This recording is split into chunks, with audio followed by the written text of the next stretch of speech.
I have this picture of a book from Amazon, what it means to be 98% chimpanzee. So obviously this is a topic that has been going around among evolutionary circles, that there's a very close proximity between humans and chimps. And I know that you have a different view on that. Quite a bit different view, yes. So what's the news? Well, I would call it the 1% myth. That really started back in a paper in 1975, before we really had much in the way of DNA sequencing. Some evolutionist, using our supposed evolutionary similarity to chimpanzee and a little bit of data and a lot of extrapolation, they proposed that we were only 1% different from chimpanzees. And so that really became the start of the 1% claim. And it started becoming popular because this fit an evolutionary concept. And as we find many times, if it fits an evolutionary concept, then it's kind of automatically taken, or shall we say it's at least taken far too easily. It's accepted far too easily. And this is one of those examples. Without much in the way of data, oh, it must be right because evolution is right, so this must be right. And it really has been, shall we say, repeated and claimed and repeated for the last several decades. And even when the human DNA was finally sequenced in the early part of the 21st century, the claim was still being made, we're only 1% different, only 1% different. But now, as they're doing a much more careful job of comparing and of putting the sequences together, they're realizing, okay, it's not really 1% after all.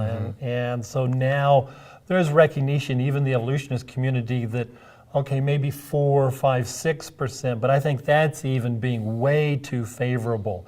Let me explain just one thing. You would think, okay, if we're going to compare, say the human has 23 chromosomes, and they're all in pairs, so you have 46 total chromosomes. Okay, so you'd think, well, what's the comparison of the human number 1 chromosome with the chimpanzee number 1 chromosome?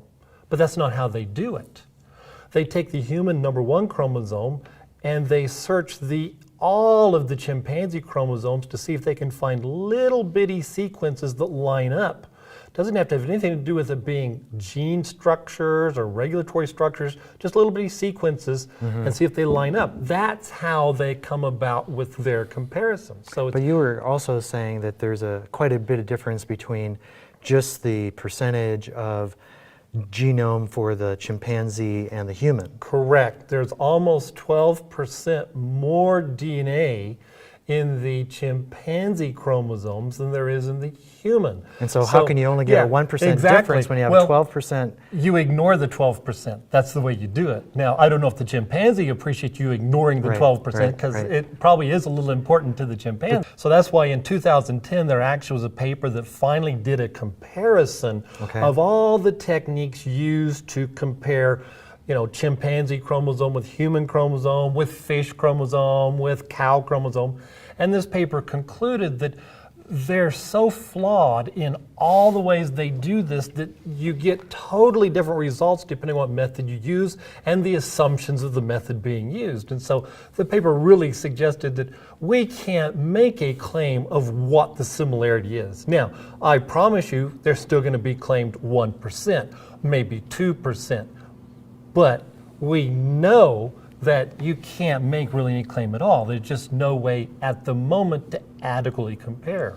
When I first heard this story, from you, because I really hadn't heard it from other sources, it just really made me angry because it just seems so very deceptive. I mean, it's not a little bit deceptive. It's like, this is blatant, and they're sending this message out as proof or evidence for evolution, and it becomes like an icon of evolution. Oh, absolutely. And it's like, well, and now they start to backtrack, and so okay, are they going to send out an apology, do you suppose? Are they going to actually admit that they were wrong previously? Yeah, just like they've sent out an apology for all the other things they were wrong about, yes. I mean, this is just, I don't know if it's embarrassing for them, but it's anger making for me. It should be embarrassing because it shows how ready they were to jump to conclusions, how ready they were to accept false conclusions simply because they appeared to fit evolution without adequate data.